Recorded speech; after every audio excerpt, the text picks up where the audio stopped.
A person's most dangerous trait in any environment isn't someone who yells, isn't someone who fights.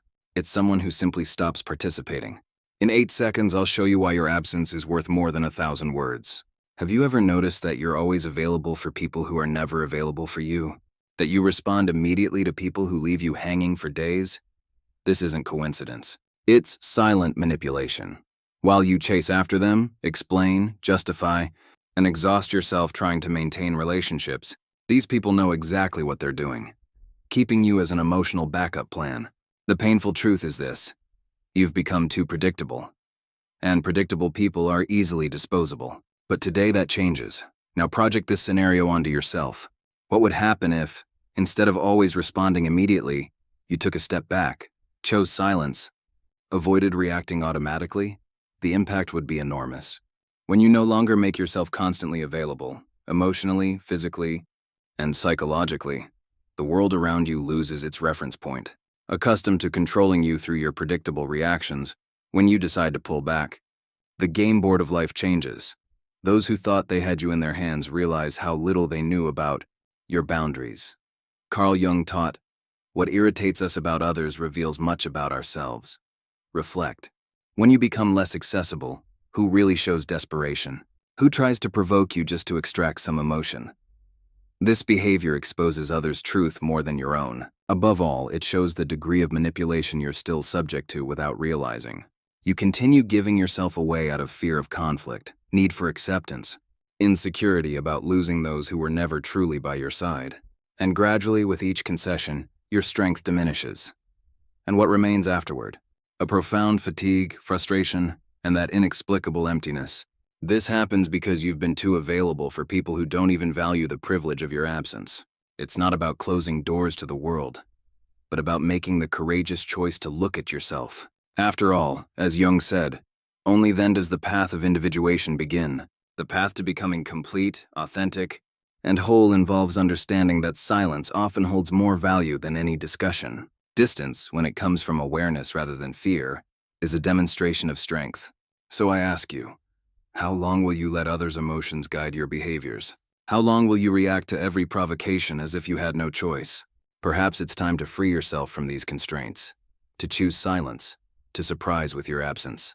Because when you stop being predictable and constantly available, everything around you transforms. From an early age, you learned to please, to be willing, to say yes, even when your heart was saying no.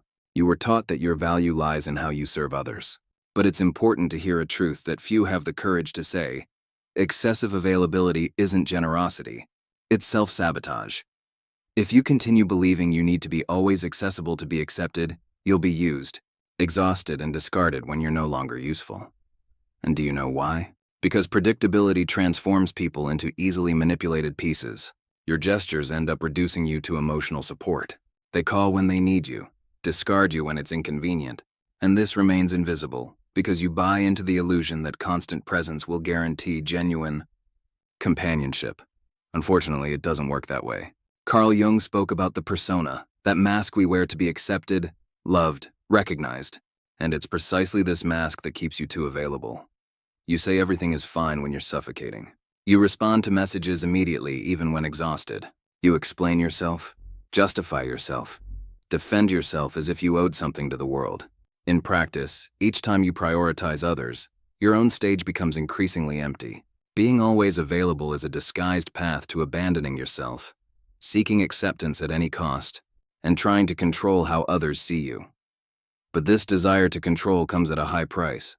The cost is your inner peace. You spend your vital energy as if it were endless when in fact it's limited and needs to be preserved. Those who demand your constant availability don't truly desire your presence. They want what you have to offer: validation, entertainment, companionship, emotional comfort. And when you begin to set boundaries, to say no, to refuse to participate in certain games, these people start to criticize, complain, say that you've changed. The issue isn't your change. It's the discomfort of no longer being able to take advantage of your predictable behavior. And there's a cruel paradox in this. The more present and accessible you are, the less value you have. What comes too easily loses respect, becomes a simple emotional resource. No one values what's always available. So reflect, who truly deserves your time and presence? Who deserves your attention, your listening, or even the privilege of your absence? Before answering, it's worth investigating. Why is it so difficult to refuse, establish boundaries, stop trying to please? What lies behind this compulsion to meet expectations? Jung called this psychic energy, and that's what we need to talk about. Now, it's precisely this that I want to explore more deeply with you. Now, your energy is the most precious asset you have. If you don't learn to preserve it, someone will quickly find a way to exploit it for their own interests. If all of this makes sense to you, take a moment to subscribe to the channel and follow more content like this. Thank you for your support. Jung viewed the human mind as a complex energy field, not as an automatic machine. For him, each idea, feeling, and attitude consumes part of our vital energy. So reflect. Have you really chosen where to invest your energy? Or are you allowing circumstances to decide for you? Each impulsive response is a part of you being wasted. Each time you try to please those who don't value you, engage in futile debates, or defend yourself against empty criticisms, your inner strength drains away. And none of this strengthens. The more resistance we put into something, the more we become prisoners of that process. Those who live exhausted aren't weak. They're just spending energy in the wrong place. The real risk in all this, you become vulnerable. And in vulnerability, manipulative people quickly identify opportunities to take advantage of you. They notice that you haven't yet learned to filter where your energy goes and transform this openness into their own advantage. According to Jung, a healthy mind is one that can retain its energy and direct it with purpose. This means having the courage to say no, the maturity to remain silent, the wisdom to observe before acting. Real power lies there, in choosing your battles, in mastering your own impulses. How many times after a disagreement have you spent hours or even days questioning yourself, mentally reviewing everything that was said or done? All this mental expenditure is energy that could be serving you, but ends up being wasted on unproductive concerns.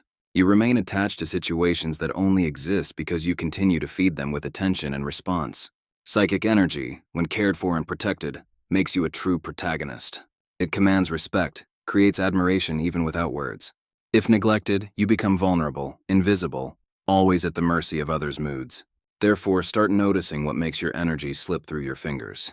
Which situations trigger automatic responses and take you away from your center? The lesson here isn't to become distant or insensitive, but to take the reins of your own life, choosing where and with whom to spend your inner strength. Jung's great revelation is simple and powerful. Those who learn to conserve their energy, disarm others, expectations and projections, and finally escape the role of puppet in the hands of silent manipulation.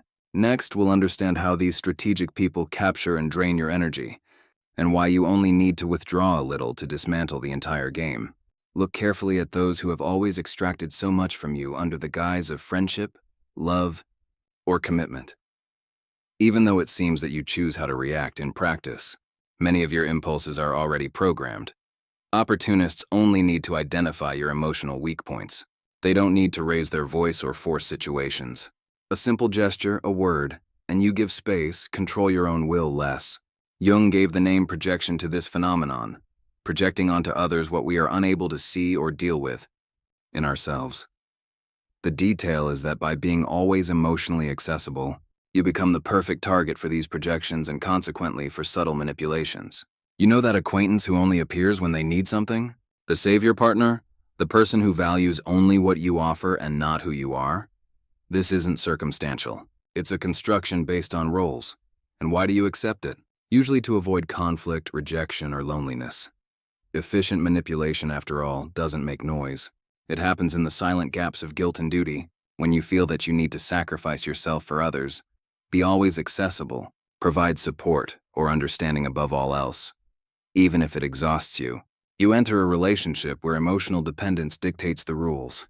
The manipulator only needs you to maintain this rhythm, to continue reciprocating, explaining, smoothing edges. When you break this pattern, everything is shaken.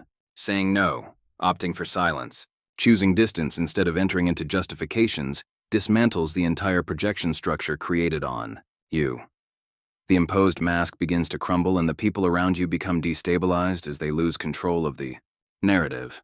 Worse, they are forced to face what they were projecting themselves.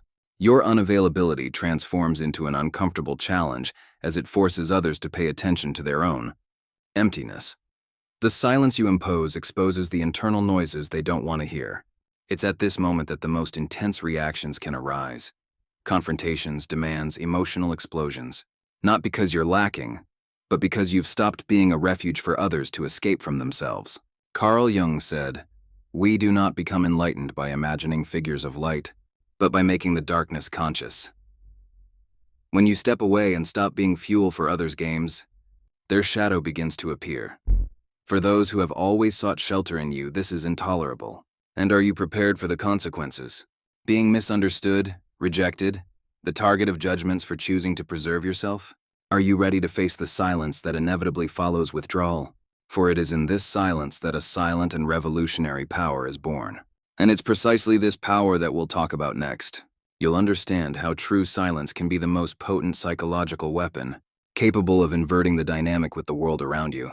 We live in an era where everything is noise, quick reaction, vain disputes, daily need to prove we're right, even if it costs us tranquility. But there is a silent force, rare, unknown to many, strategic silence. Not a silence of omission or fear, but one that comes from full consciousness, from firm presence. Silence for Jung was fertile ground for real interchange. When you stop reacting by instinct, you begin to see patterns previously invisible. Emotional games, dependency relationships, recurring traps. Silence brings lucidity, and lucidity threatens those who live by manipulating you. Notice, some people are deeply bothered when your silence breaks the cycle, not because of absence, but because they no longer have dominion over you. It's because your silence interrupts the control that others had over events. As long as you still respond, you're inside their game. But by choosing silence, you completely change the rules. And this pulls the rug out from under those who depended on your reaction to maintain control.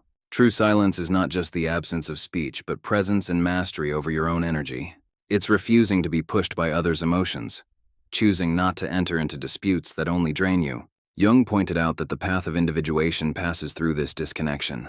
Only when we silence the world can we hear our own voice. But it's worth remembering, silence requires courage. It pushes away those who only approach to benefit from your function, makes you misunderstood by those who could only see you through their own expectations. It makes it seem like you've become cold or distant, but this is just the reaction of those who never cared about what you really feel, only about what you offer. There is a painful lesson in this moment.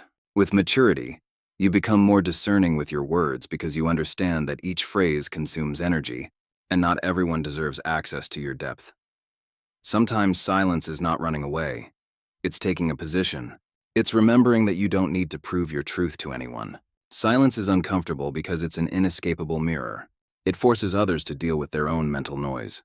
And generally, this discomfort says more about the other person than any justification of yours. Your absence never needs to be explained. Those who feel threatened by it make clear how much they depended on your involvement to maintain their own balance. The most transformative silence isn't the one that disconcerts others, but the one that heals you. It's in the silence of self-knowledge, far from the need for applause or acceptance, that true restoration begins. In this intimate space, free from external pressures, your energy begins to circulate again, and your essence finds the chance to flourish. This is the next step in our conversation. It's not enough to contain the outside world. It's fundamental to re-educate how you care for your energy from within, knowing where to deposit it, where to cultivate it, and where to never allow it to be depleted. It's time to learn to be selective with what touches and nourishes your soul. Having awareness without acting is just a subtle way of deceiving yourself. True change happens when you actually commit to being selective with your energy and presence. This requires courage and emotional discipline. Conscious unavailability isn't coldness or arrogance. It's self-respect. It's the end of that old obligation to be always within reach of any person for anything at any moment. It's about reclaiming command of your time, your attention, your inner peace. And this begins with simple details. Not responding impulsively to every message. Allowing yourself a pause before reacting. Stepping away from unnecessary discussions. Turning off notifications without a guilty conscience. Saying maybe later, saying I'm not interested right now. And when necessary, simply not participating. Even more important, your absence doesn't need justification. Silence is self-sufficient. You only answer to yourself. For some, this will be unacceptable because by withdrawing from explanations, you break the cycle of the narrative where you were always the easy and predictable support. Carl Jung understood that every process of individuation passes through isolation. Not a depressive isolation, but a sacred isolation. A time of inner retreat in which you relearn to listen to your own voice without interference from the world. In which you reconstruct your identity not based on others' gaze but from your own center. Want a real thermometer for your evolution? Notice how some people begin to distance themselves as you become more selective with your energy. Notice who tries to destabilize you when they realize you no longer react as before. Observe who accuses you of having changed precisely when you begin to prioritize your own peace. None of this is a sign of error. They are clear marks of your process of freedom. At first, being unavailable can hurt. Guilt appears, as does the feeling that you're being selfish or too severe. This discomfort is part of the journey. After all, you've spent years conditioning yourself to always put yourself second. The novelty of change affects not only you, but mainly those who built comfort and power on your old pattern. Conscious unavailability is the essence of autonomy. When you learn to say no to what harms you, you're saying yes to your own integrity. By abandoning toxic relationships and environments, you reaffirm that your well-being is non-negotiable. When you stop explaining yourself, respect emerges, even if not from everyone. Not everyone knows how to deal with this new boundary. Your absence ends up illuminating others' wounds and showing dependencies that always existed, and that's when breakups occur. These ruptures can bring pain, loneliness, a sense of loss. But in truth, they're opening the way for a new beginning. Silence and self-embrace are doors to a rebirth, and that's what we'll address in the final part. The rebirth of those who have the courage to be misunderstood, to walk alone and thus become whole in themselves. There comes a moment when it's necessary to understand. The solitude of those who truly seek to mature is a sacred path to inner freedom. When you stop being always available, something profound happens. Silence emerges, heavy and uncomfortable at first, making you question your choices, doubt if you're exaggerating or if you're abandoning valuable people. But this silence soon ceases to be merely an absence of noise. It becomes a balm, bringing cleansing, serenity, and healing. Gradually, this external absence converts into internal presence. Solitude is born. That sensation of completeness that only arises when you are whole with yourself. Solitude of one who no longer needs to sacrifice their essence to please or maintain connections. There, where confusion once reigned, lucidity now emerges. In place of anxiety, peace sprouts. And in the space of neediness, finally grows the strength to be who you are. Jung affirmed that individuation, becoming genuinely yourself, requires this temporary withdrawal from the Yao, collective. This shedding of masks and the courage to tread the path of your own authenticity. By becoming unavailable, you're not denying the world. You're affirming yourself. It's the moment when you abandon the role of supporting character in others' stories and assume the protagonism of your own life. The discomforts, criticisms, and distancing merely reveal who only valued the presence that served them. Now that you've changed the rules, you realize true freedom begins with this rupture. Inevitably, there will be separations, distancing, confusion. But what seems like loss is in reality a reunion with your true identity. In place of noise, there is space to be whole, to be respected, even if only by those who will value your essence and not your role. By choosing to spare yourself, you become exceptional, valuable, present, whole. It's the beginning of your rebirth. Shallow relationships no longer fulfill. Emotional crumbs are not enough. Games lose their effect. Only what truly makes sense to your soul remains. If you've made it this far, you're no longer the same person who started this video. Something has changed. You've seen the truth behind the games that kept you trapped. Now you have two choices. Go back to autopilot, continue being predictable and available for those who don't value you, or begin your silent revolution today, not tomorrow, today. Your first mission is simple. Identify one person who always seeks you when they need something but is never there when you need them. And for the first time in your life, don't respond immediately. Feel the power of your own silence. Your freedom begins now.